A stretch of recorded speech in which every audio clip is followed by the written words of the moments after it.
Bien, ¿qué tal? Buenos días con todos. Mi nombre es Willy Neumann Ordóñez. Soy cirujano general, cirujano de trauma y emergencias. Formo parte de la sugerencia de Escuela de Emergencias. Participo como instructor en dicha área. Difícilmente vamos a poder tener un plan adecuado y vamos a lamentablemente tener algunas sorpresas desagradables durante el proceso. Son vías aéreas que pensamos o suponemos que van a ser fácil de abordar o va a ser un abordaje convencional, o tenemos un exceso de confianza al momento dado por la experiencia tal vez, y no pensamos en los peores escenarios en los que nos podemos encontrar. Entonces, al final ocurre pues una vía aérea tal vez difícil de forma inesperada y tengamos que improvisar, lo cual puede probablemente generar problemas o inconvenientes para el paciente en definitivo. Entonces, todo va a depender si existe o si logramos una intubación exitosa. Si logramos una intubación exitosa, el siguiente paso es verificar si hay o no dificultad para mantener la oxigenación. Y si además de esto, si no hubiera en todo caso dificultad para la oxigenación, pero para la ventilación, pero sí para la intubación, debemos también, el tercer paso sería delimitar el tiempo y el número de intentos que estamos realizando para la intubación, ¿no? Entonces, todo esto desemboca en la vía aérea fallida que habíamos comentado anteriormente, y dependiendo de los criterios clínicos podemos hablar de una vía aérea de choque o una vía aérea difícil.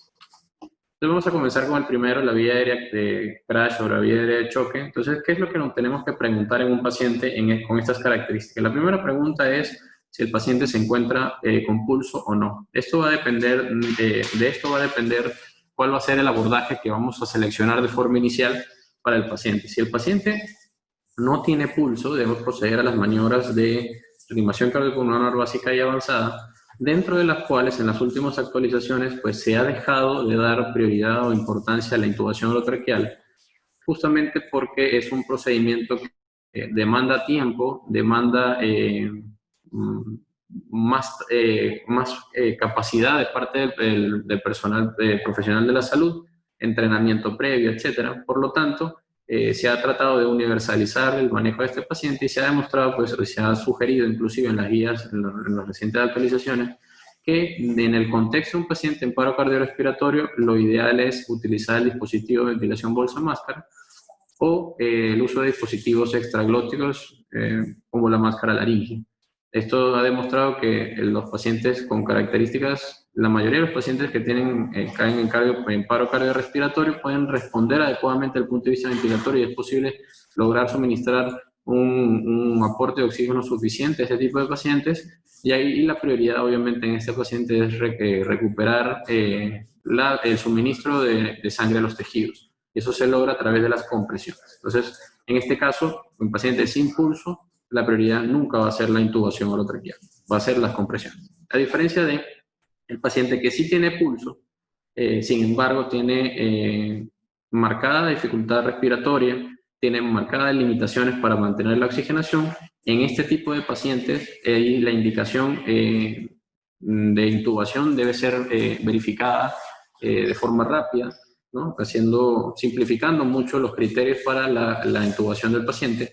Sin embargo, es importante que en este caso, con el paciente con pulso, sí darle prioridad a asegurar la vía aérea. Recordamos que la vía aérea asegurada o la vía aérea garantizada es aquella en la que podemos colocar un dispositivo, un tubo en la tráquea, con un CAF, un balón inflado, y posteriormente pues conectarlo de forma oportuna a un dispositivo de ventilación. Entonces, si nosotros decidimos que el paciente tiene una necesidad inmediata de manejo de la vía aérea y vamos a intubar al paciente, depende de si el intento inicial es exitoso o no. Si el intento de intubación es exitoso, perfecto, podemos proceder a nuestro algoritmo de manejo de cuidados post-intubación, todo lo que demande el mantenimiento de la intubación orotraqueal propiamente dicha.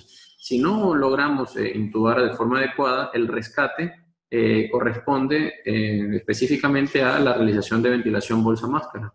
Si hay dificultad en ese caso para ventilar, si no podemos mantener una saturación de oxígeno por encima del 90%, garantizando una adecuada técnica, garantizando un adecuado flujo de oxígeno, una adecuada FiO2 y garantizando un buen sello de la máscara, vamos a tener necesidad de recurrir a otras estrategias. Por ejemplo, debemos considerar el uso de relajantes musculares para garantizar una parálisis neuromuscular adecuada. Esto probablemente nos va a generar una mayor posibilidad, o en nuestro intento va a tener una mayor probabilidad de tener éxito. Sin embargo, igualmente va a depender propiamente de las características anatómicas de la vía aérea. También recordemos que en este tipo de pacientes que están en situación extrema, existe un concepto que también abordamos anteriormente, que es el de la vía aérea fisiológicamente difícil, un paciente que probablemente tenga algún compromiso adicional al anatómico propiamente dicho, y esto nos va a dificultar aún más el procedimiento de abordaje de la vía aérea. Entonces, si al final el algoritmo común de todos los intentos de intubación no es posible, no hay éxito, no es suficiente el esfuerzo para realizar, para mantener la oxigenación del paciente, debemos proceder al manejo de la vía aérea a través del algoritmo de la vía aérea fallida. Entonces, para resumir la vía aérea crash o la vía aérea de choque, tenemos que es un paciente in extremis que requiere una necesidad inmediata de manejo de la vía aérea. Va a depender si tiene o no pulso, si el paciente está en paro cardiorrespiratorio o no, para poder tomar la decisión de cuál va a ser la prioridad del manejo de la vía aérea. Si vemos a un paciente que está sin pulso, procedemos a los algoritmos de manejo básico y avanzado en los cuales se da prioridad al uso de dispositivos supraglóticos, dispositivos bolsa máscara para mantener ventilación, a diferencia del paciente que sí tenga pulso, en el que el objetivo principal es asegurar la vía aérea de forma oportuna.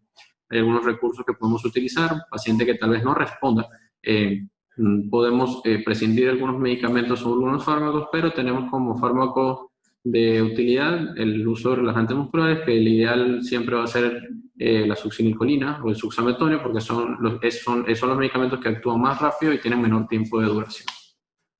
En el caso de la vía aérea difícil, vamos a recordar algunos criterios para vía aérea difícil: pacientes en los que previamente tengan conocimiento de que hayan tenido procedimientos de vía aérea difíciles, pacientes obesos, con lengua grande, micrognáticos, cuello corto y grueso, pacientes que tengan una distancia interincisivos pequeña por protrusión de incisivos o alguna otra causa, pacientes que tengan una apertura bucal menor de 3.5 centímetros, malampatis altos de 3 o 4, o alguna distancia, la distancia estiromentoniana y esternomentoniana por debajo de los valores normales al momento de realizar ya una adecuada posición de la cabeza. Todo esto nos da criterios clínicos previos al intento de intubación de una vía aérea potencialmente difícil. Entonces, si yo lo utilizo o aplico todos estos conceptos, las mnemotecnias que hemos hablado, para identificar o predecir la vía aérea difícil, ya si tengo suficiente evidencia clínica debo pedir ayuda. Es lo mismo que nosotros, es extrapolable a lo que nosotros hacemos al momento de identificar un paciente que no responde en la calle, ¿no? Porque pensando en un paro cardiorrespiratorio, siempre uno de los primeros pasos es pedir ayuda. Entonces, ¿a quién pedimos ayuda? A la persona que tenga más experiencia. Pedimos ayuda a otro personal para que me asista con ventilación a 2 manos, que es una estrategia que podemos utilizar. Y pedir ayuda sobre todo a los colegas que estén involucrados en la atención de emergencia para poder hacer un manejo como equipo, un manejo multidisciplinar. El paciente entonces con una predicción de vía aérea vamos a tener dos momentos específicos para el manejo. El primero, uno en el que tengo tiempo para poder realizar los intentos convencionales, y otro en el que no tengo tiempo porque el deterioro del paciente es tan rápido y tan progresivo que debo darle el mejor intento posible, y eso es lo que se conoce como forced to act, una vía aérea difícil en la cual el médico o el profesional de la salud está forzado a actuar de la mejor forma con la menor cantidad de intentos posible. Entonces, si tenemos, si este es el contexto, la estrategia ideal siempre va a ser la secuencia rápida de intubación. Le doy el mejor intento posible aplicando las dosis óptimas de medicamentos, utilizando las técnicas específicas lo más precoces posible. Si lo logro, pues perfectamente procedemos al manejo de post-intubación, pero si no, siempre vamos a concluir en el manejo de la vía aérea fallida. Si no es el contexto que estoy explicando ahorita, que es un paciente ya con un poco más de tiempo para poder actuar, hablamos de cuestión de minutos, ¿no? Si tenemos un paciente en el que podemos realizar intentos de ventilación previa, debo verificar si mi intento de ventilación, bien sea con dispositivo bolsa máscara o algún otro dispositivo, es suficiente para mantener la oxigenación. Puedo seguir avanzando en el manejo ideal, ¿no? El manejo ideal implica la aplicación adecuada de todos los conceptos que hemos venido hablando, y lo importante del algoritmo es lograr que el paciente se logre realizar la intubación de forma adecuada en el menor número de intentos posible, ¿no? Hay una estrategia que también está, generalmente se aplica mucho hoy en día en el contexto de pacientes con trauma. Hay una discusión bastante importante sobre cuál tipo de estrategia utilizar, y también una estrategia muy característica de los procedimientos anestésicos electivos, ¿no? Hablamos de la intubación en paciente despierto. Entonces, la intubación en paciente despierto es una estrategia, una herramienta para el manejo de vía difícil que tenemos que tener en consideración. La particularidad de la intubación en paciente despierto es que si no tengo todas las condiciones para poderla realizar, no debe ser intentada. ¿Cuáles son las condiciones que debemos seguir o que debemos considerar? La principal es tener la posibilidad de topicalizar adecuadamente la vía aérea. ¿Qué es topicalizar? Es realizar el bloqueo nervioso o neurológico que dirige todos los reflejos que ocurren a nivel de la vía aérea principal, entre ellos el reflejo nauseoso y el reflejo de la tos. ¿Cómo podemos bloquear esto? A través de anestésicos locales, a través de bloqueos nerviosos dirigidos de forma periférica. Si esto no es posible realizar por falta de conocimiento de la técnica, falta de materiales, no es una estrategia a recomendar. Entonces, en ese caso ya, si tenemos un paciente con una vía aérea difícil en el que no puedo garantizar la ventilación, no puedo dar una intubación despierto, no tengo ninguna posibilidad de realizar esta estrategia, debo proceder entonces a buscar otras alternativas para intubar adecuadamente al paciente, entre ellas el uso de videolaringoscopía, si es que está disponible, endoscopios flexibles, utilizar dispositivos supraglóticos o extraglóticos, o proceder a la vía aérea quirúrgica, que es una de las estrategias de rescate. Si al final ninguno de estos algoritmos es efectivo, debemos proceder al algoritmo de la vía aérea fallida. Esta imagen que ustedes están viendo es una forma simplificada de ver el algoritmo anterior. Entonces, realmente el enfoque, conocido este enfoque se conoce como el enfoque Vortex, surgió como una respuesta de las distintas sociedades científicas para poder darle una respuesta a las limitaciones que se han encontrado en relación al manejo de la vía aérea difícil.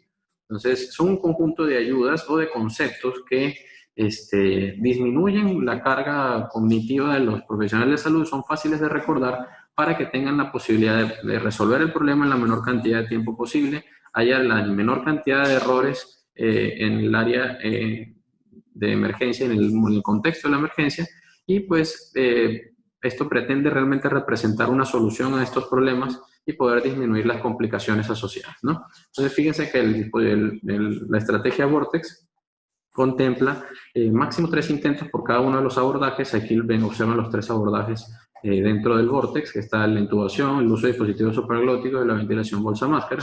Todos ellos deben ser realizados con los dispositivos adecuados, posición adecuada, y además de esto todos los detalles adicionales, entre ellos el uso de dispositivos básicos como los dispositivos de aspiración, el adecuado flujo de oxígeno, el adecuado tamaño de los dispositivos y la utilización de recursos farmacológicos para disminuir el tono muscular de los pacientes.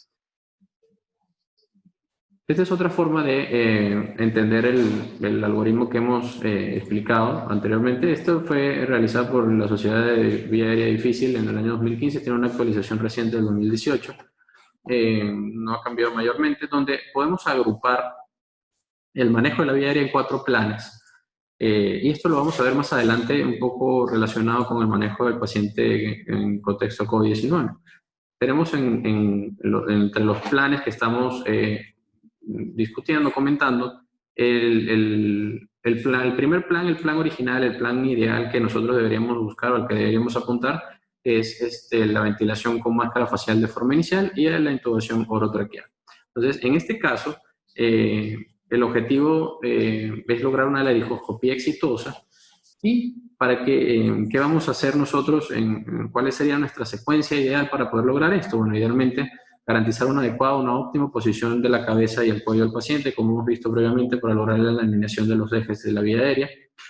preoxigenar de forma adecuada al paciente siempre y cuando tenga tiempo para poderlo realizar, utilizar un bloqueo neuromuscular adecuado, tener todos los equipos en óptimas condiciones, si es posible disponer de videolaringoscopía, no hacer más de 3 intentos, incluyendo uno de un personal con alta capacidad técnica o alto nivel de entrenamiento, manipular adecuadamente los dispositivos y hacer las maniobras inclusive correspondientes para favorecer la intubación, entre ellas la maniobra de Burr, que es la maniobra de movilización o manipulación de la laringe de forma externa, en la cual hacemos un movimiento hacia atrás, hacia arriba a la derecha de la laringe para visualizar mejor las cuerdas vocales.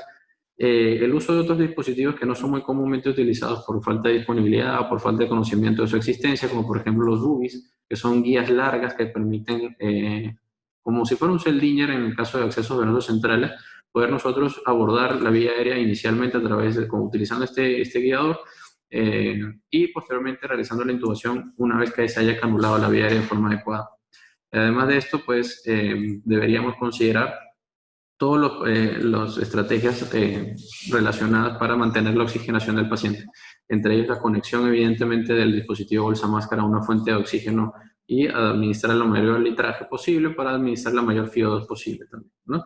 En el caso de que no logremos el plan A, el plan ideal que todos deseamos realizar, procedemos o podemos proceder al plan B. El plan B ya sería la colocación de dispositivos supraglóticos.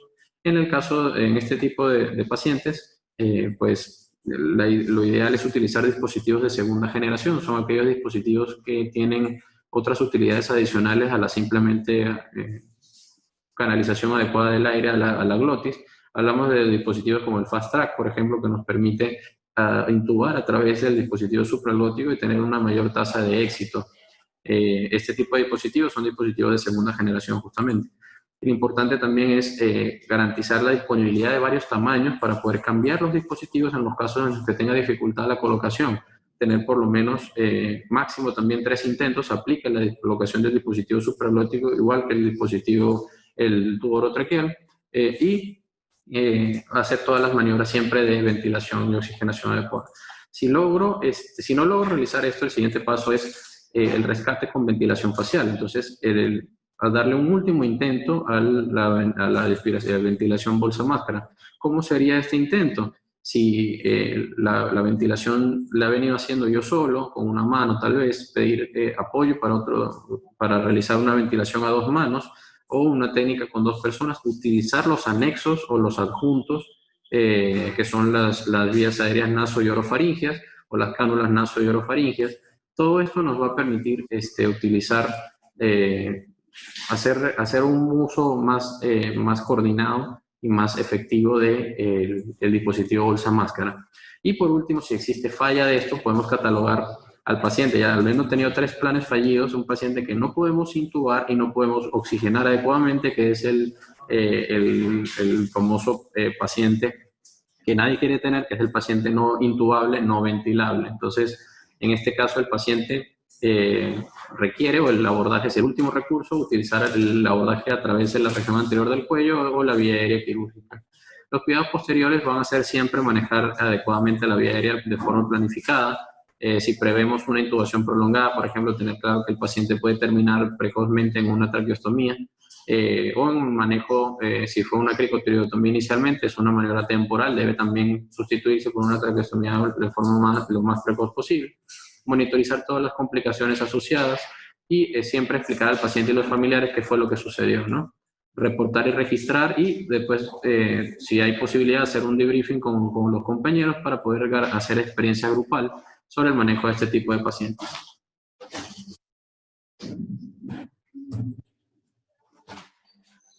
Entonces, recordando un poco sobre la secuencia rápida de intubación, recordamos que la secuencia rápida de intubación tiene utilidad en varias situaciones clínicas, ¿no? Aquellas en las que hay deterioro progresivamente rápido, en la cual el paciente también no colabore, haya compromiso respiratorio y ventilatorio del paciente, haya estómago lleno, que en el contexto, por ejemplo, de los pacientes politraumatizados debemos considerar que todos son estómago lleno hasta demostrar lo contrario. Pacientes en los que el tiempo de apnea sea corto, no haya mayor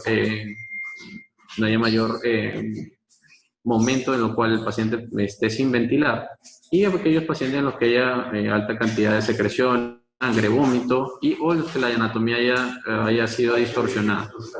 Tenemos importante resaltar que la secuencia rápida de intubación la podemos resumir en 9 P's. La primera P es la planificación, la segunda P es la preparación, después la preoxigenación, premedicación, protección, posicionamiento, la parálisis neuromuscular, propiamente la intubación y los cuidados post-intubación. Abajo vemos la temporalidad que debemos tener en la secuencia rápida de intubación, en la cual tenemos un momento cero, que es el momento en el cual administramos los agentes inductores y la parálisis, y de ahí hacia atrás vemos las otras P's, una planificación que no debe ser mayor a 10 minutos, en la cual después de preparar todos nuestros equipos, preparar el plan, planificar, preoxigenar y hacer la premedicación, ya podemos proceder al intento de intubación, que fíjense, más o menos aproximadamente entre posicionar al paciente y el manejo post-intubación no debe ser mayor a 1 o 2 minutos. Entonces, tenemos aquí algunos adicionales, por ejemplo, para recordar qué implica la preparación del equipo y toda la preparación, tanto del equipo de salud como el equipo desde el punto de vista técnico-material. Hay algunas mnemotécnicas, como la que están viendo ahí, que es el SOFMI o el Oxígeno Marvels. Entonces, cada una de las letras, fíjense que son bastante comunes entre ambos, los significados de cada una de las letras.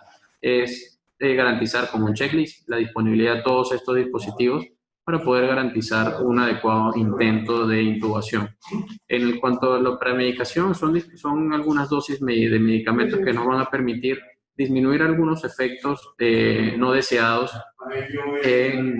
para poder proceder de la intubación de una forma más adecuada. Por ejemplo, el rocuronil nos va a esas dosis, que ustedes observan que son dosis bajas, al 10% de la dosis paralizante, nos va a permitir controlar las fasciculaciones que son a veces impiden en cierta forma el abordaje adecuado de la vía aérea.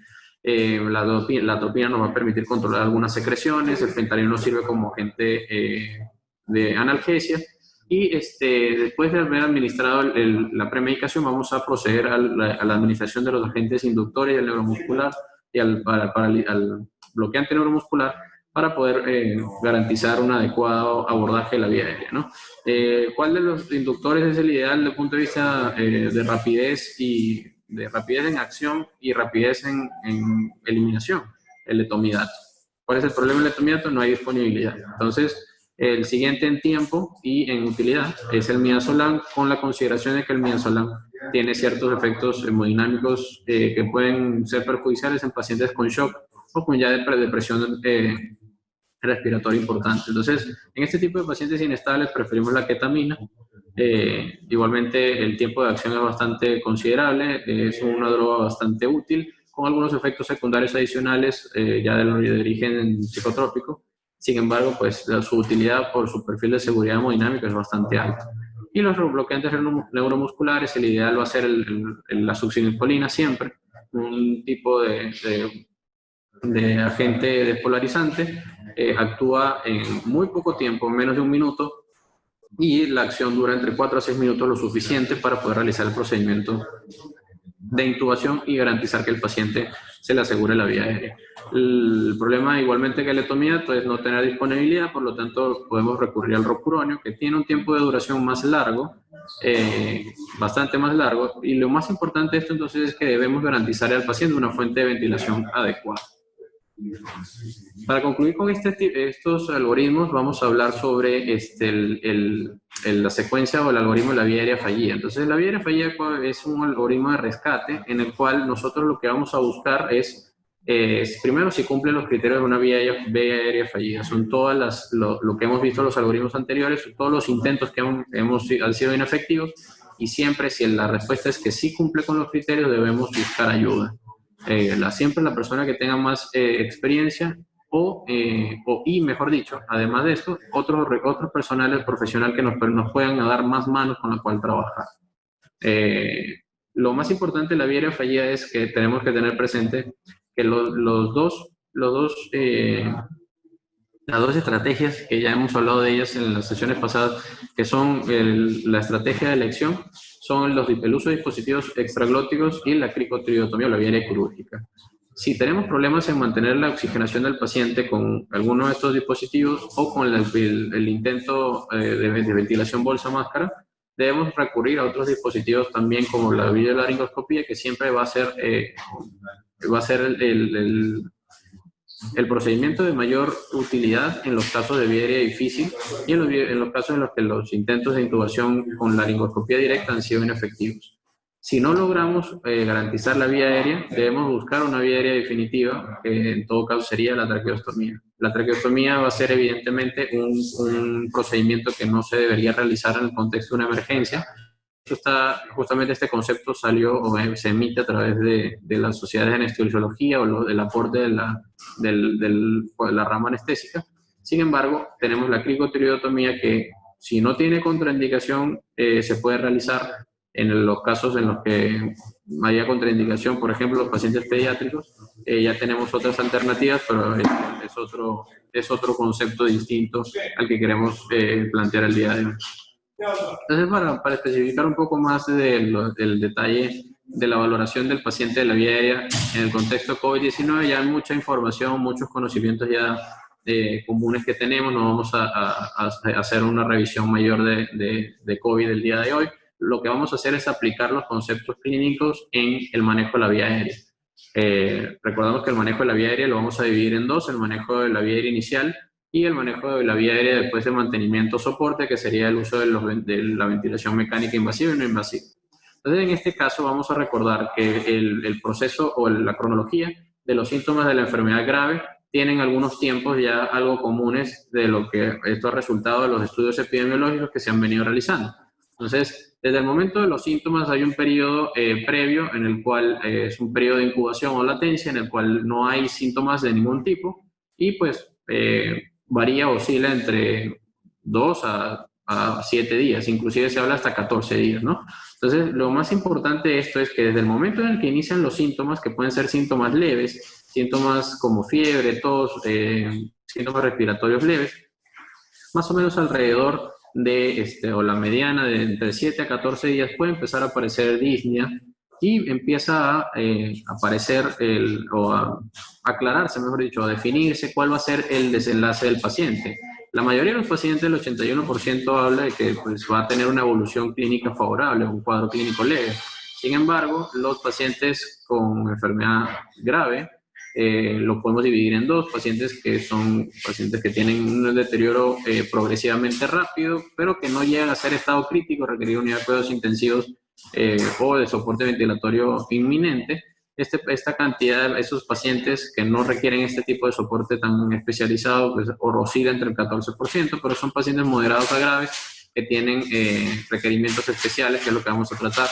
Y en los pacientes que están críticamente enfermos, que tienen ya falla multiorgánica y otras complicaciones, son alrededor del 5%, y donde hay mayor mortalidad.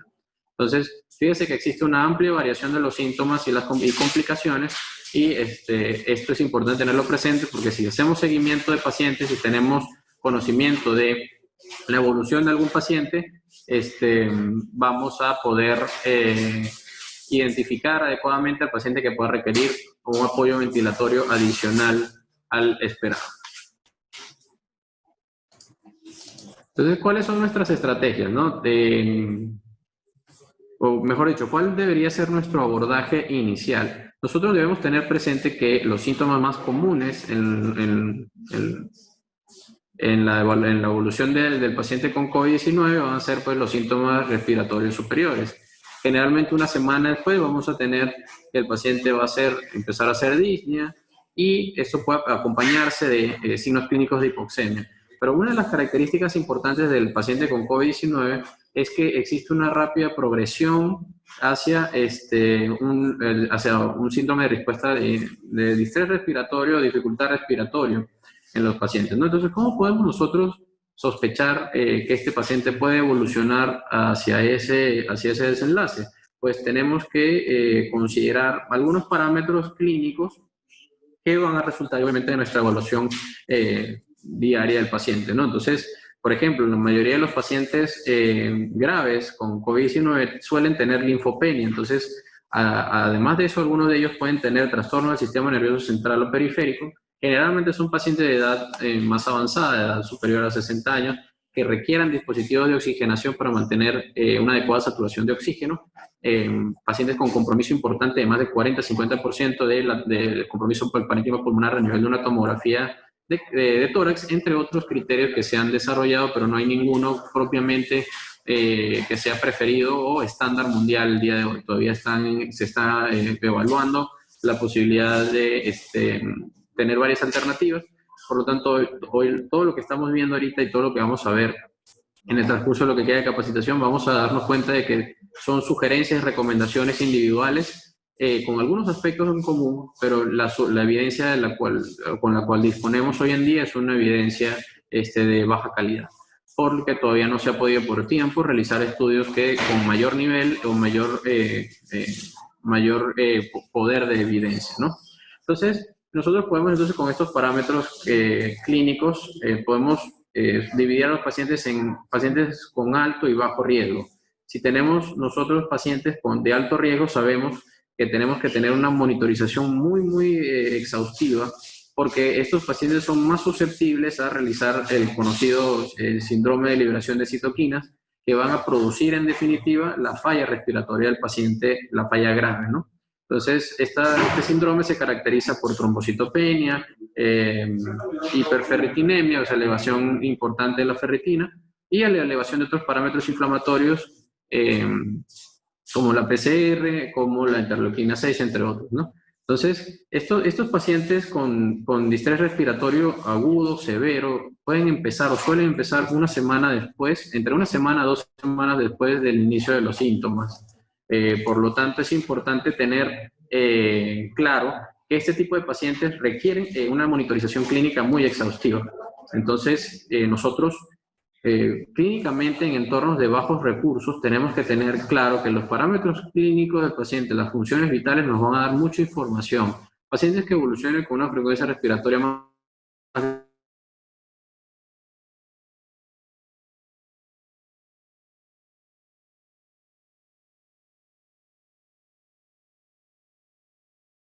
30, presión arterial, hipotensión, otros signos hemodinámicos de compromiso hemodinámico requieren ya un manejo un poco más especializado, ¿no? Un manejo de cuidados críticos. Es importante en estos pacientes saber qué tipo de dispositivo utilizar o cuál puede ser una buena estrategia o una estrategia completa para el abordaje ventilatorio, tratar de conservar la fisiología lo más posible. ¿Y de qué va a depender esto? Esto va a depender básicamente del grado de riesgo. Eso es una premisa importante del día de hoy. Lo importante es que la selección de uno u otro dispositivo va a depender del riesgo que genera su uso, más que cuál va a ser su utilidad en el contexto fisiopatológico. Básicamente todos los dispositivos conservan su utilidad. Lo que varía es cuán riesgoso es para el personal de salud el uso o no de ese dispositivo. Eso lo vamos a ir hablando más adelante.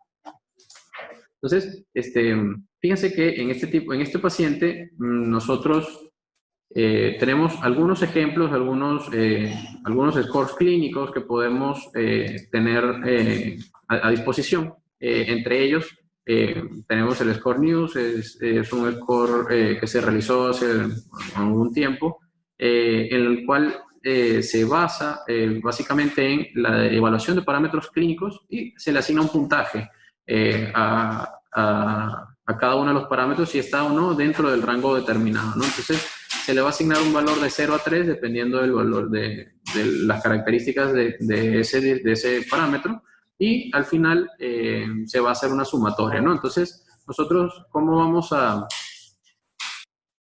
interpretar esto? Vamos a interpretar que si el resultado, el puntaje final es de 1 a 4, vamos a tener un paciente que probablemente se beneficie de cuidados básicos. Si tenemos un paciente con puntaje de 5 a 6, puede requerir cuidados intermedios sin llegar a tener necesidad de ingreso a un área de cuidados intensivos. Y si el paciente tiene más de 7 puntos, ya el paciente requiere obligatoriamente este soporte especializado, ¿no? Entonces, fíjense ¿cómo se interpreta? Dependiendo, es una escala bastante objetiva, se basa en parámetros numéricos. Entonces, si nosotros tenemos pacientes con estas características, lo que debemos hacer únicamente es sumar los puntos que nos indica la tabla, ¿no? El score. Entonces, la ventaja de los scores es que permiten hacer triajes de forma rápida. Sin embargo, no todos los scores están adecuadamente validados. Este es uno que tiene una adecuada validación nacional. Fue realizado en Europa. Entonces, este score puede ser una referencia, no quiere decir que sea el mejor, porque fíjense que es algo complejo de interpretar, pero es fácilmente accesible a tenerlo, por ejemplo, en el área de emergencias, para poder ver si algún paciente que estamos evaluando o haciendo área sucesiva, evaluación sucesiva, cae en alguno de estos parámetros y pueda requerir un aporte adicional por parte de otra área, ¿no? Entonces, nosotros, fíjense que los parámetros que vamos a utilizar serían la frecuencia respiratoria, la saturación de oxígeno, en el caso de que, como vimos en la lámina anterior, si existe un dispositivo, necesidad de mantener la oxigenación con un dispositivo adicional, se le suman 2 puntos. También tenemos la interpretación del valor de la presión arterial sistólica, la frecuencia cardíaca, el nivel de conciencia seguido realizado por la escala ABPU. ¿Okay? Si está alerta o si responde a estímulos verbales, al dolor o si no responde. Y finalmente la temperatura del paciente. Es un ejemplo de varios, hay otros scores que también están a disponibilidad, pero es uno de los más completos y uno de los más sencillos de realizar porque todo se puede realizar en entornos de bajos recursos, de recursos limitados. Entonces, en el contexto COVID-19, ¿qué es lo importante? Reconocer de forma temprana al paciente que tiene insuficiencia respiratoria hipoxémica. Entonces, si nosotros identificamos adecuadamente este tipo de pacientes, vamos a poder determinar la necesidad de que este paciente tenga un soporte ventilatorio adecuado y podremos tomar las estrategias más ideales en nuestro entorno. Tenemos que siempre estar claros de qué tenemos nosotros en nuestro stock, qué tenemos a disponibilidad, porque de nada sirve tener conocimiento de todos los algoritmos, de todo lo que se recomienda a nivel internacional, cuál es la evidencia más nueva, cuál es la mejor evidencia. De nada sirve esto si nuestra disponibilidad de recursos es limitada. En ese caso, siempre se recomienda que cada uno de los centros tenga una guía o una forma de realizar los procedimientos para poder tener una base de dónde partir y se modifica en función de la evidencia que vayan realizando, tanto local como la evidencia comparativa a nivel internacional. Entonces, ¿cómo vamos a determinar en el contexto hospitalario, determinar la incidencia de esta insuficiencia respiratoria? Pues una de las formas más convencionales es a través del PAFI, ¿no? Nosotros vamos a medir la presión arterial de oxígeno a través de un valor de gasometría arterial y dividirlo entre la FIO2 que se está administrando al paciente. Si el paciente está en ventilación mecánica, es importante hacer una consideración distinta, ¿no? Si el paciente tiene un PAFI entre menor o igual de 300, pero por encima de 200, hasta 200 vamos a poderlo catalogar como un paciente con una insuficiencia leve. Sin embargo, el paciente con un valor de PAFI por debajo de 100, en algunos casos lo consideran 150, podemos tener un paciente con una insuficiencia respiratoria severa.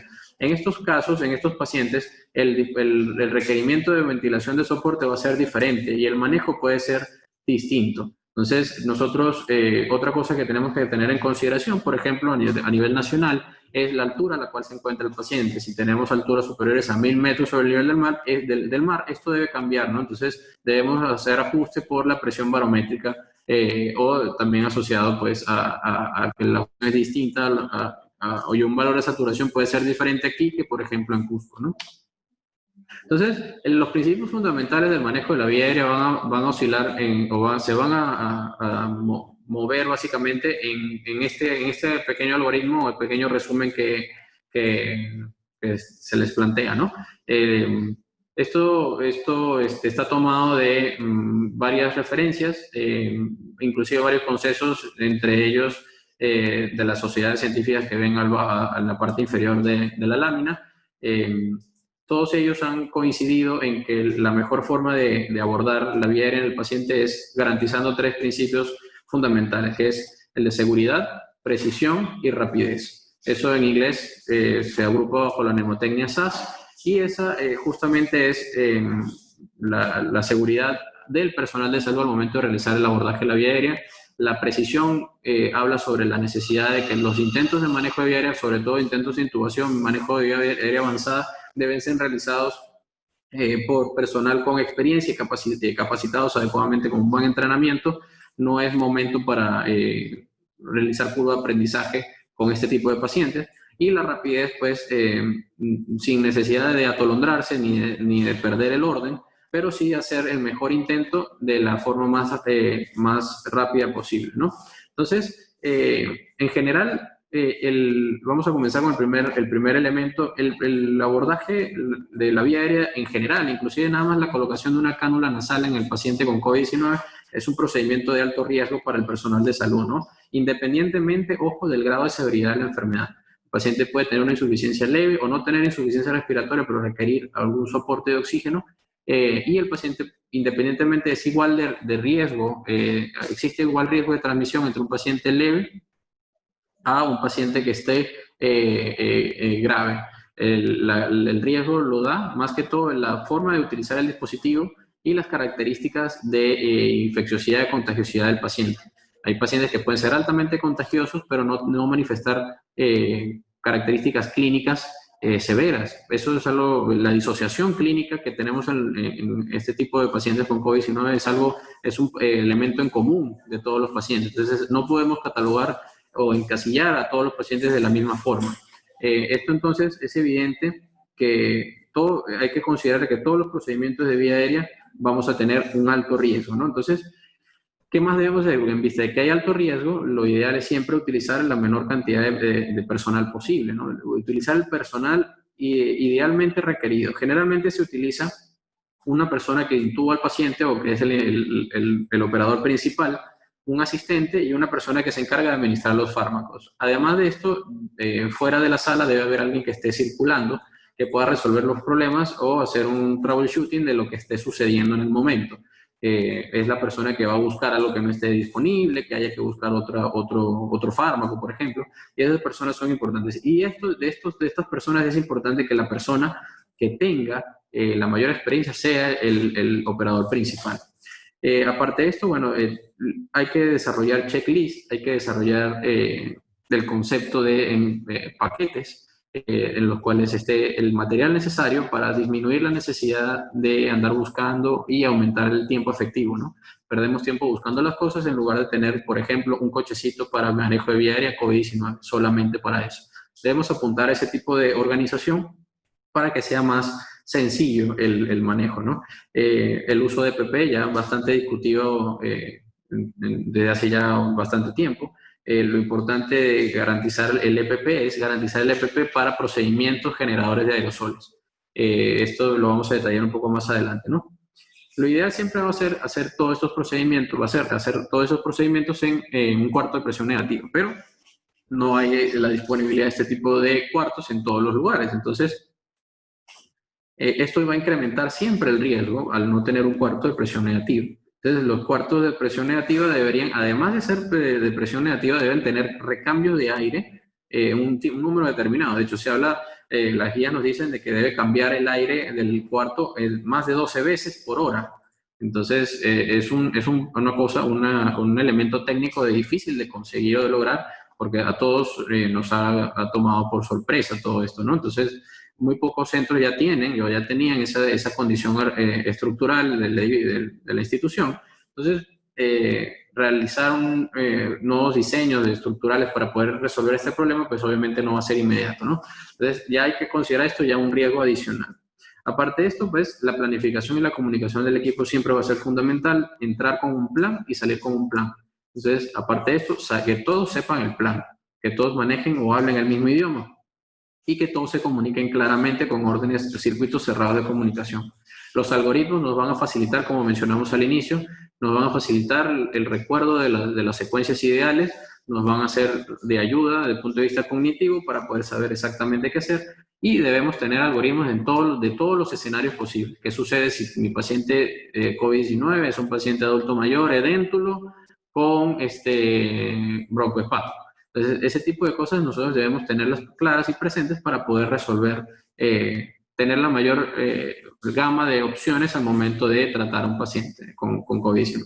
Debemos tener el equipo completo preparado, debemos tener el mejor instrumental para este tipo de casos, porque si utilizamos equipos de mala calidad, que están dañados, que no tienen las características ideales, o si no tenemos dispositivos de rescate, difícilmente vamos a poder tener un intento exitoso, va a tardar más tiempo y va a incrementar el riesgo.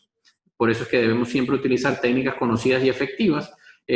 Nos podemos basar, de hecho, el manejo de la vía aérea en la vía aérea de pacientes COVID-19 va a tener como premisa fundamental la realización de la secuencia rápida de intubación en la mayoría de los casos, ¿no? Entonces, esto incluye también todos los pasos que ya hemos venido discutiendo previamente, ¿no? Con algunos detalles adicionales, ¿no? Sobre todo en los casos de la forma en la cual se preoxigena al paciente, evitar en todo momento lo más que se pueda la realización de ventilación manual a presión positiva con dispositivo bolsa máscara. Se pueden utilizar otro tipo de dispositivos, algunas combinaciones de algunos dispositivos básicos de oxigenoterapia, que no están propiamente sustentados desde el punto de vista de la literatura o de evidencia. Lo mencionamos en una de las capacitaciones previas, no hay nada que sustente la combinación de, por ejemplo, cánula nasal con máscara de no reinhalación, pero sí hay experiencias o evidencia de bajo nivel que puede sugerir que sea una buena alternativa, ¿no? Entonces no hay que descartarla, ¿no? Todo esto nada de esto es dogmático. Se le da más predominancia al uso de la videolaringoscopía. En el caso de la ventilación manual, cuando sea necesario, se requiere o se recomienda el uso de la técnica de 2 personas, y sobre todas las cosas también el uso de filtros virales para las conexiones. Eso nos va a permitir disminuir también el riesgo al momento de realizar los procedimientos de intubación. Y finalmente, la disposición de los residuos de forma ideal, porque también son fuente de contagio importante, ¿no? Vamos a ir hablando un poco más ya específicamente de las técnicas o las estrategias que podemos tener, ¿no? Desde el punto de vista ventilatorio, de cero hasta el uso de la ventilación mecánica, que es objeto de otra discusión, ¿ya? Entonces, el manejo del oxígeno suplementario, tenemos todas estas alternativas que discutimos en la primera sesión de manejo básico. Tenemos la cánula nasal con su límite conocido de hasta 6 litros por minuto de flujo de oxígeno, pasando por la mascarilla, sistema Venturi y la mascarilla con reservo de no reinhalación, ¿no? Entonces, aparte de eso, tenemos otras estrategias más avanzadas que también su disponibilidad es limitada y que también tienen ciertas connotaciones controversiales, ¿no? Por ejemplo, el uso de las cánulas nasales de alto flujo, con baja disponibilidad, pero son son interfaces que al inicio se tenía mucha duda sobre ellas, pero con el paso del tiempo, con los estudios que se han realizado con ellos, están apoyándola como la estrategia hoy en día de ventilación o de aporte de oxígeno de mayor utilidad en los pacientes que requieren un mayor flujo de oxígeno que no se puede cubrir con la mascarilla de no reinhalación o los dispositivos de mayor flujo de oxígeno que tenemos disponible, que no sean de estas características ya pues que aporten más de un litraje de hasta 15 litros por minuto, ¿no? El uso de la ventilación mecánica no invasiva también tiene el uso, su uso es algo controversial, se prefiere siempre en contexto de cuartos de presión negativa y con unas características particulares, evitar el uso de máscaras CPAP o BiPAP, sino más bien utilizar los mismos modos, pero a través de dispositivos, por ejemplo, los cascos o los helmets, o una de las variantes que inclusive es bastante interesante que se ha realizado inclusive en el país, que son las mascarillas tipo snorkel. Se ha visto en otros países también, pero esta iniciativa es bastante útil, bastante interesante. Ya la vamos a ver, ahí la vemos en la imagen superior, ¿no? Terminando obviamente en los conceptos de ventilación mecánica. Entonces, fíjense de qué va a depender que nosotros utilicemos uno u otro. Y eso va a depender de la gráfica que ustedes ven a la derecha, ¿no? La diferencia va a ser básicamente en el grado de dispersión de las partículas virales que pueden ocurrir con el dispositivo que seleccione. Fíjense que el dispositivo que más genera dispersión de partículas es la ventilación mecánica no invasiva.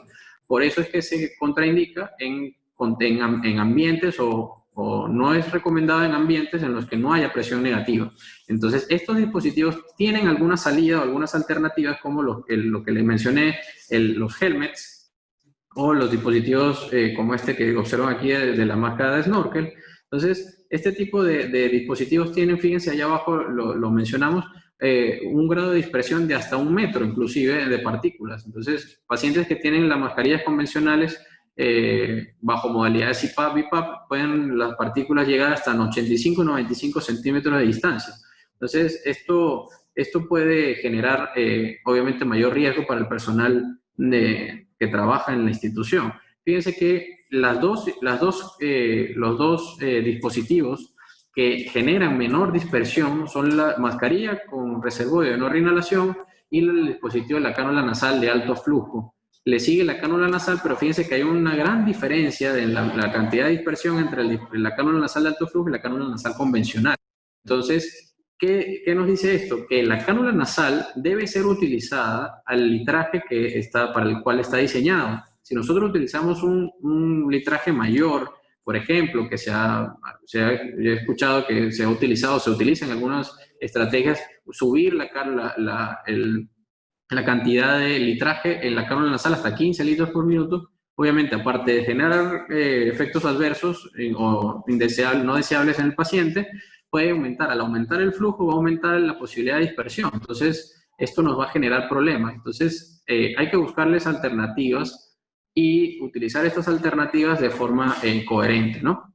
Entonces, fíjense que los dispositivos Venturi, por ejemplo, que también están ampliamente contraindicados, tienen un porcentaje no tan distinto, o mejor dicho, una distancia de dispersión no muy distinta a lo que genera la cánula nasal. Entonces, ¿cuál puede ser una alternativa a esto que también está siendo descrita en la experiencia, sobre todo latinoamericana? La combinación de estos dispositivos con el uso de mascarillas faciales para disminuir la posibilidad de dispersión. Esto no elimina la dispersión de las partículas, pero puede disminuir de forma considerable el riesgo de exposición a las mismas. Entonces, pasamos de un dispositivo que inicialmente puede esparcir partículas hasta 40 centímetros de distancia, como la cánula nasal, utilizándola con una mascarilla facial puede disminuir o puede ser una estrategia de utilidad para disminuir el riesgo del personal. De todas estas, igualmente la más indicada va a ser en los pacientes que tengan necesidad de soporte ventilatorio, utilizar de forma progresiva, de forma inicial, la cánula nasal a 6 litros por minuto. Posteriormente podemos disponer del dispositivo Venturi, si lo tenemos a la mano, con la consideración del uso de una mascarilla facial para disminuir el grado de dispersión. La ventaja del Venturi sabemos que es que podemos regular de forma precisa el aporte, el FiO2 que nosotros requerimos. Si nosotros buscamos ya un aporte mayor de oxígeno, el paciente no responde, no mejora con una FiO2 de hasta 50% que podemos administrar con el Venturi, ya podemos disponer de la mascarilla de no reinhalación y podemos tener la opción de combinarlo con las cánulas nasales. El origen de todo esto fue la combinación justamente en pacientes obesos, en los cuales había posibilidad de oxigenación durante apnea en los procedimientos de manejo de vía aérea. Ese fue el origen de la combinación de estos dispositivos. Pero como les digo, no hay nada que sustente de forma sólida su utilización. Sin embargo, es una estrategia interesante a utilizar, ¿no? Combinar una cánula nasal a 6 litros con la mascarilla de no reinhalación. La ventaja de esto es que la mascarilla de no reinhalación evita la dispersión de las partículas por el sistema de válvulas que tiene. Entonces, la mascarilla de no reinhalación tiene una válvula que permite controlar la exhalación del dióxido de carbono del paciente. Sin embargo, no debe ser utilizada sin la mascarilla facial, como había mencionado anteriormente, para poder disminuir el riesgo de contacto y de dispersión de partículas a otros vecinos, ¿no? Ya para llegar al final, la intubación orotraqueal es la indicación de los pacientes en los que todas las estrategias previas han fallado, y de las estrategias no invasivas, la mejor o la más ideal va a ser la cánula de alto flujo nasal. Ahí observan la imagen de un dispositivo alternativo para el manejo de la ventilación no invasiva, que son los dispositivos helmet, que son cascos. Lo más importante del casco es que tenga un adecuado sello a nivel del cuello, ¿sí? O a nivel, mejor dicho, de la base de la cabeza. porque aporta gran cantidad de oxígeno, un flujo importante. Tiene dos circuitos, un circuito que evidentemente va a tener consideración particular, el circuito de exhalación va a tener una consideración particular donde debe haber un filtro, como ven ustedes a su similar, a su par, que es la máscara de snorkel. Tienen el hecho de manejar dos circuitos garantiza un aporte adecuado de oxígeno y una disminución de la posibilidad de acumulación de dióxido de carbono, que es lo que estamos deseando justamente en este tipo de pacientes, ¿no? Esto mismo que les he mencionado lo podemos integrar en este algoritmo. Fíjense que el algoritmo es resultado de la integración de varias referencias, varios estudios, ¿sí? Entonces, ¿qué tenemos que tener presente? Un paciente, o el criterio de uso de soporte ventilatorio de un paciente con COVID-19 es aquel que no pueda mantener una saturación por encima de 90%. El 90 es el punto de corte, como mencionamos en la clase, en la capacitación inicial, es el punto de corte en el que por debajo de ese valor de saturación de oxígeno vamos a tener descensos críticos y muy rápidos, muy vertiginosos de la PO2, porque justamente es el punto de quiebre en el que la pendiente de la curva de disociación de la hemoglobina se vuelve más alto, ¿no? Entonces, en los pacientes en los que tenemos saturación normal, damos tratamiento de soporte convencional, sin necesidad de hacer más hincapié o más detalle con el manejo ventilatorio o soporte de oxígeno,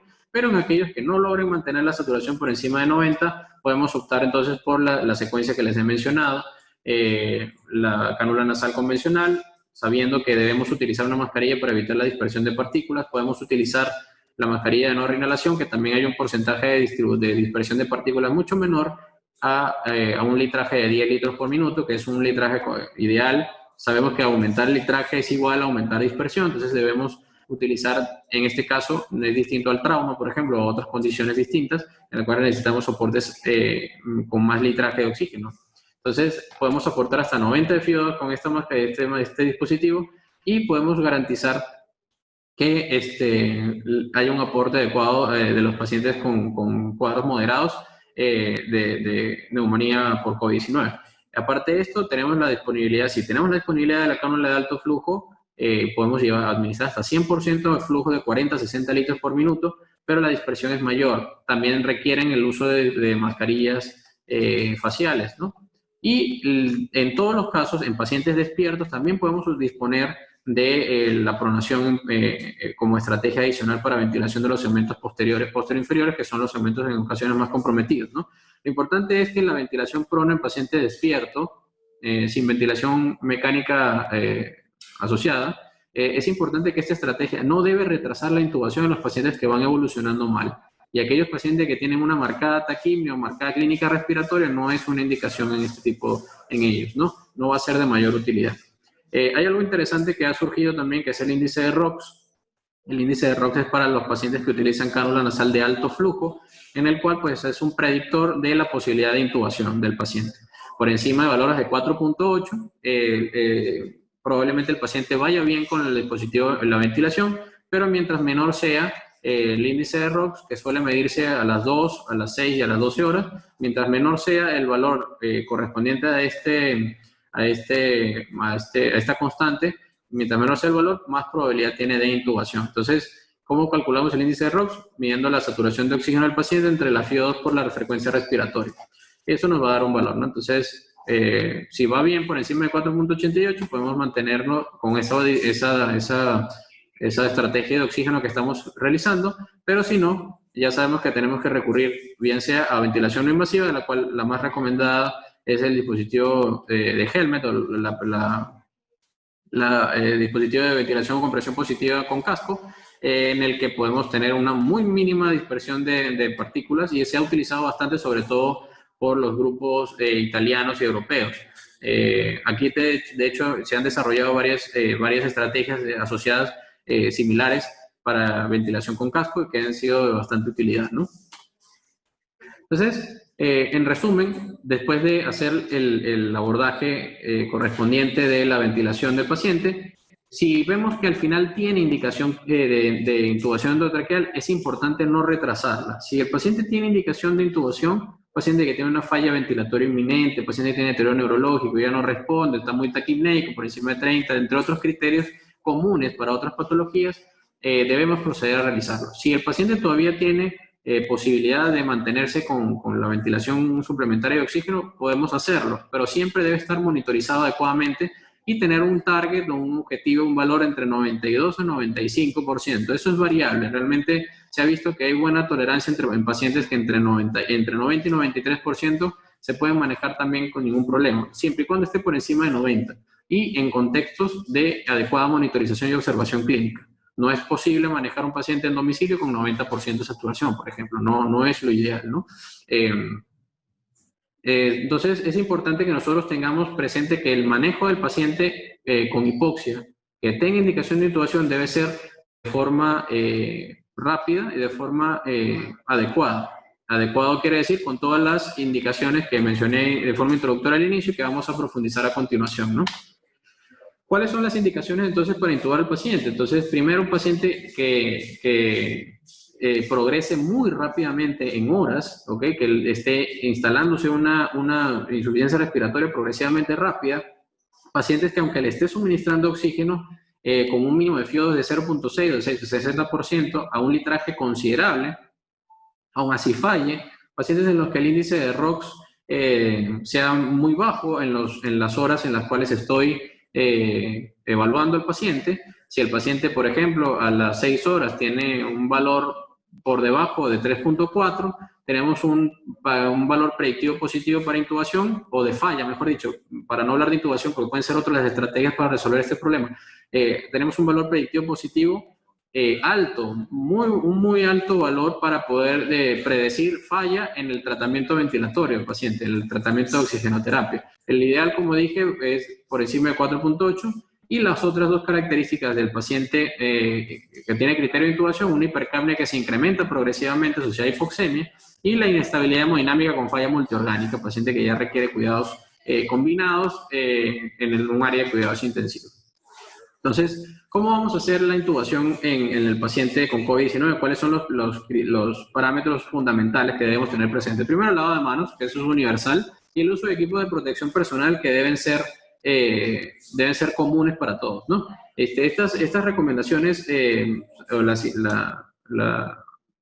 estrategia que les voy a presentar proviene de la Universidad de Hong Kong, el Departamento de Anestesia y Cuidados Intensivos. Es un recurso informativo bastante expandido a nivel mundial. De hecho, lo han traducido se tradujo como unos 5 o 6 idiomas.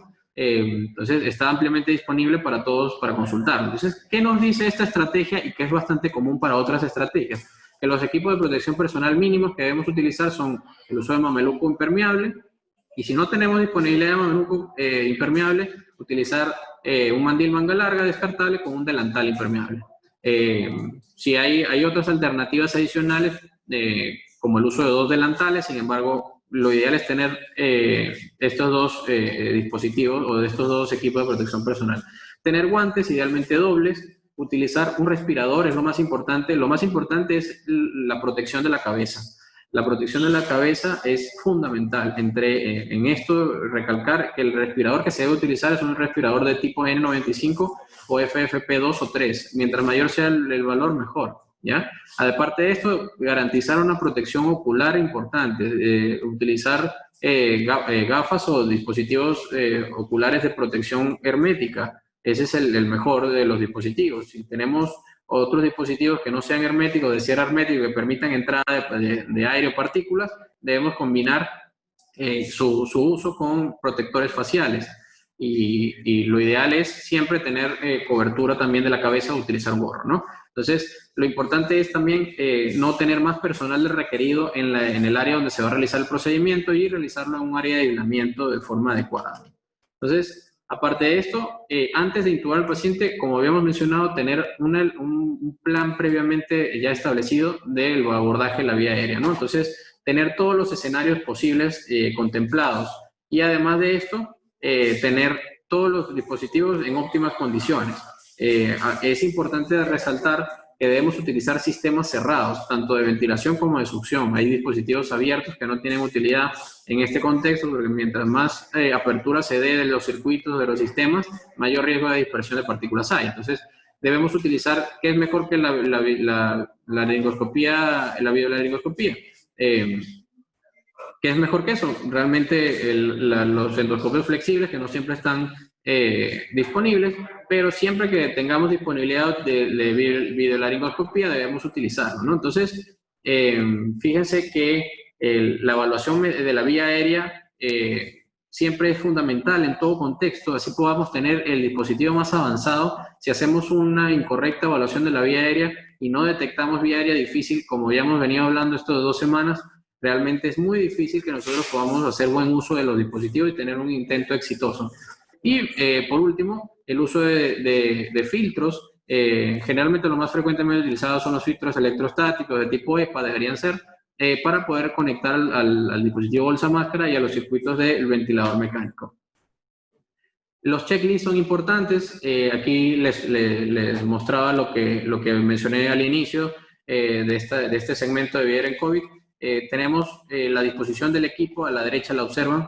Podemos tener, idealmente debemos tener 3 miembros y un miembro que esté circulando, el operador principal, el asistente. El líder puede ser el mismo operador principal. Este papel o este rol lo puede cubrir la persona justamente con más experiencia. Aparte de esto, necesitamos siempre la disponibilidad de los equipos de forma compacta, de forma fácil de acceder a ellos. En este caso, lo tienen, o la recomendación es tenerlo en un cochecito específico para este tipo de procedimientos. Y a la izquierda observan los checklists de los materiales y todo lo que deberíamos tener.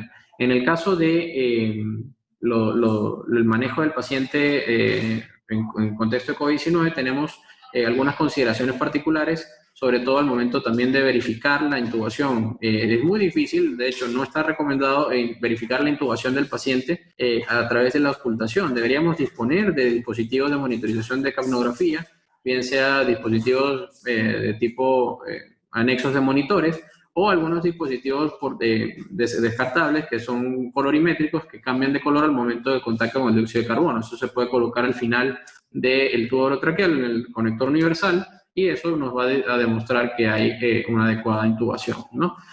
Tenemos también necesidad de disponer de otros recursos adicionales, como por ejemplo tener las máscaras laringeas. Es importante tener todo lo que nos pueda ser de utilidad para poder ejecutar nuestros 4 planes que hemos visto del manejo de la vía aérea. Igualmente son aplicables para la vía aérea en COVID.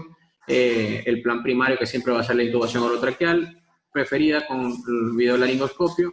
El plan B y el C, que es la ventilación de rescate a través del uso de ventilación manual o ventilación a través de dispositivos supraglóticos, con la consideración de que la ventilación manual debe tener un dispositivo de filtro viral al final, o en el conector de la máscara con el dispositivo de bolsa del dispositivo, la válvula, el conector de válvula final del dispositivo, y conectado adecuadamente a una fuente de oxígeno de alta capacidad, ¿no? El último plan va a ser siempre la cricotirotomía o la vía aérea quirúrgica, y debemos tener garantizado todos estos recursos, ¿no? Durante la intubación, ¿qué es importante? Asignar claramente los roles de cada una de las personas para que no haya inconvenientes al momento de la ejecución, tener un adecuado circuito de comunicación, un circuito adecuado de comunicación, un circuito cerrado, y monitorizar siempre a todos los miembros del equipo, se monitoricen el uno al otro para identificar problemas de contaminación, sobre todo durante el procedimiento, ¿no? Tenemos, aquí observamos de una forma más esquemática cómo debe estar constituido el dispositivo o bolsa máscara, con la bolsa autoexpandible, con una válvula incorporada para poder dar mayor presión positiva durante la ventilación manual, que eso nos va a ser de utilidad. Sabemos que el PIB alto en los pacientes con COVID es beneficioso, nos puede dar utilidad y lo podemos tener sin necesidad de conectar al paciente al ventilador, o por lo menos lo podemos tener antes de conectar al paciente al ventilador para darle ese beneficio desde tiempo antes de su manejo final. el uso de adaptadores para verificar el contenido de dióxido de carbono y los filtros virales, ¿no?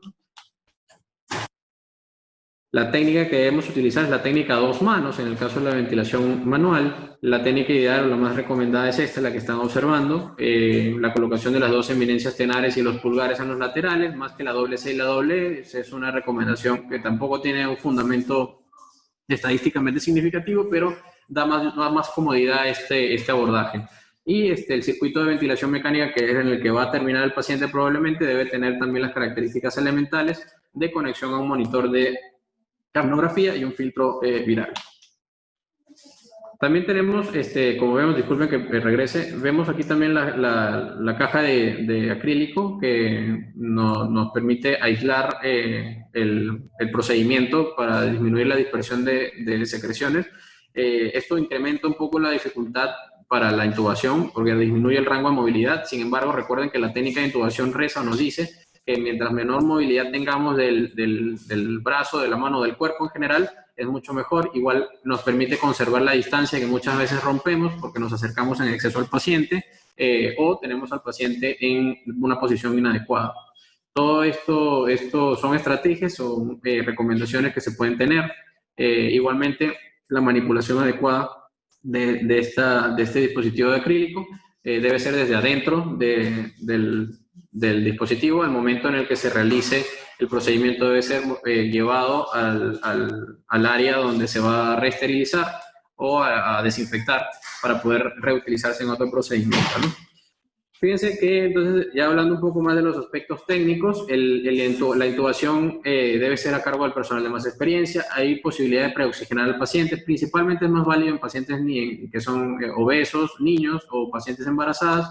Hay alternativas para realizar preoxigenación en este tipo de pacientes. Podemos utilizar la mascarilla con reservorio, podemos utilizar la cánula nasal de alto flujo, podemos utilizar la combinación de cánula nasal con mascarilla con reservorio.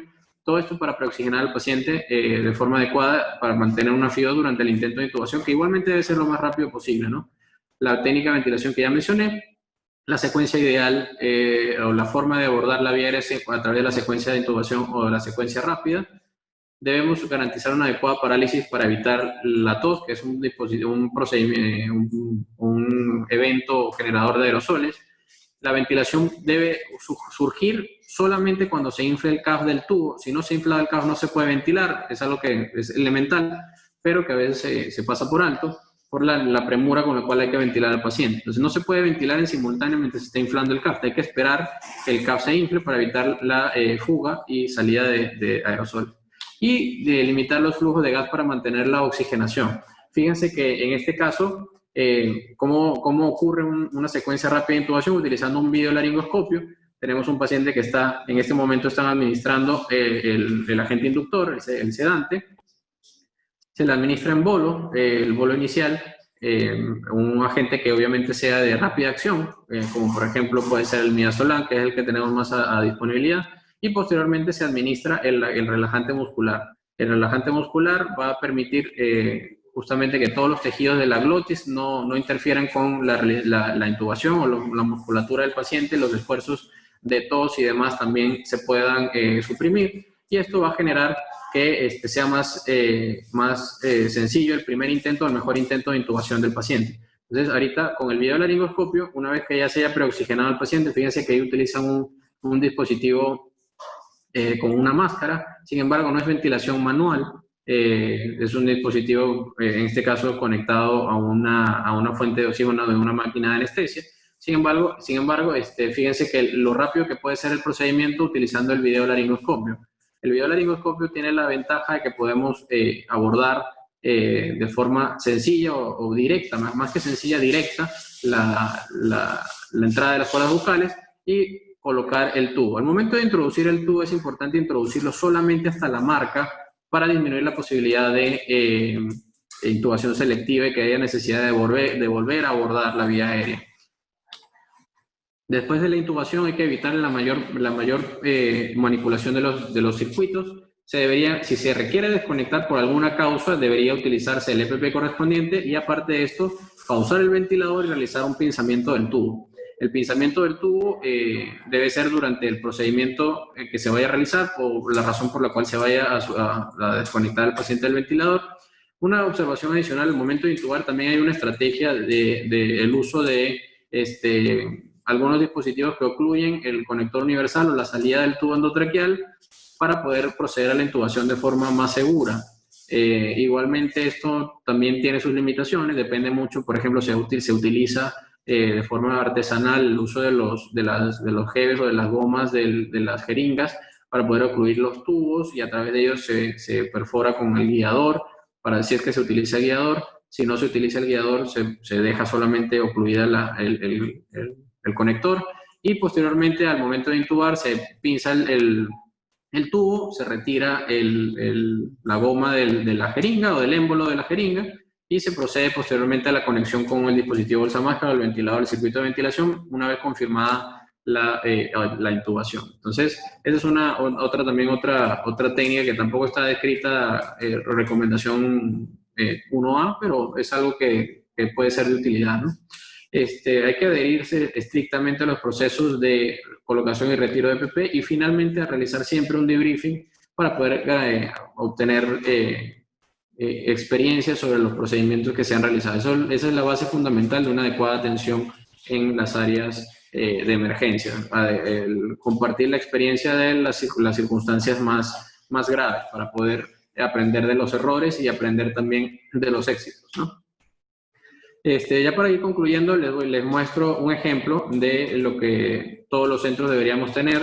Esta es una iniciativa italiana del grupo CIARTI, para el manejo de la vía aérea. Fíjense que todo en general es común, ¿no? En todo momento debe utilizarse protección para gérmenes que se transmiten a través de aerosolización o a través de secreciones, hacer siempre checklist para todos los procedimientos que estamos haciendo, tener una preparación del equipo, de pacientes, tanto del equipo que vamos a utilizar con el paciente como el equipo de profesionales con el que contamos. Siempre el miembro con más experiencia debe estar a la cabeza del equipo, a realizar el procedimiento.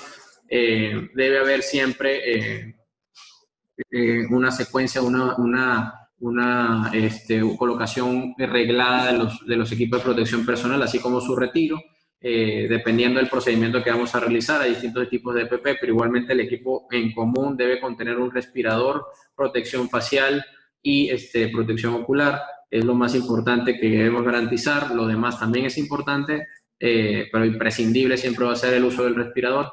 Debemos garantizar las estrategias más conocidas y las estrategias más sencillas que tengan un probado perfil de efectividad, ¿no? Entonces, hay pacientes en los que se van a beneficiar, evidentemente, como vimos al inicio de los esquemas, de mantener al paciente con un adecuado estado neurológico, es decir, adecuadamente sedado, con una óptima relajación neuromuscular. Va a haber pacientes que vamos a tener que intubar como si fuera una vía aérea crash.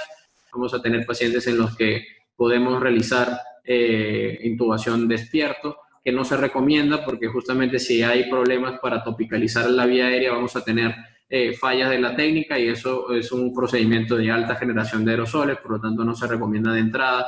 Y pues también tenemos las consideraciones de monitorización adecuada. Debemos utilizar curvas de capnografía, debemos utilizar equipos de circuitos cerrados y finalmente pues garantizar siempre la retroalimentación positiva con nuestros compañeros de trabajo, ¿no? Bien, ya para finalizar, entonces ven otro ejemplo de cómo se maneja la vía aérea, la intubación, siguiendo los 4 planes que hemos comentado. Muchas de estas infografías son comunes y están disponibles para su revisión, pero fíjense que tienen siempre los mismos elementos y podemos hacer conclusiones importantes de ellos que ya vamos a puntualizar, ¿no? Entre ellas, las conclusiones finales de esto y de todas las guías, de todos los algoritmos que vamos a consultar, es primero tener un plan, ¿no? Tenemos varias posibilidades para abordar de forma más efectiva la vía aérea, preparar todos los equipos y tenerlos listos para su uso, identificar precozmente la vía aérea más que todo, sobre todo en el contexto COVID-19, anticiparnos a todos los escenarios posibles. Los dispositivos tienen las mismas indicaciones, pero tienen detalles asociados al riesgo de su utilización y sobre todo el manejo en equipo. Entonces, integrando todo lo que hemos aprendido hoy y lo que hemos aprendido en las semanas pasadas, pues el abordaje va a ser mucho más acertado en los pacientes con patologías como esta y con un síndrome o una insuficiencia respiratoria marcada. Muchas gracias.